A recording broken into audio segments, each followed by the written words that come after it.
దేవాది దేవుడు భయంకరుడైన దేవుడైన యెహోవాకు ఉన్న హెబ్రీ పేర్లకు గల అర్థాలను మనం ఇప్పుడు గమనిద్దాం.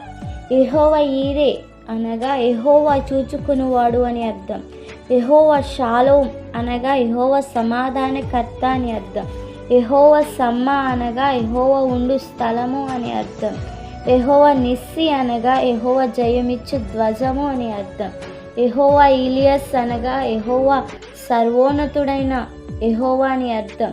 యెహోవా రోహి అనగా యెహోవా నా కాపరి అని అర్థం. యెహోవా సిద్కెను అనగా యెహోవా మన నీతి అని అర్థం. యెహోవా నదియోను అనగా యెహోవా సేనాధిపతి అని అర్థం. యెహోవా మెకదిస్ అనగా యెహోవా పరిశుద్ధపరచు దేవుడు అని అర్థం. యెహోవా ఎల్షిదై అనగా దేవుడైన యెహోవా సర్వశక్తివంతుడు అని అర్థం. యెహోవా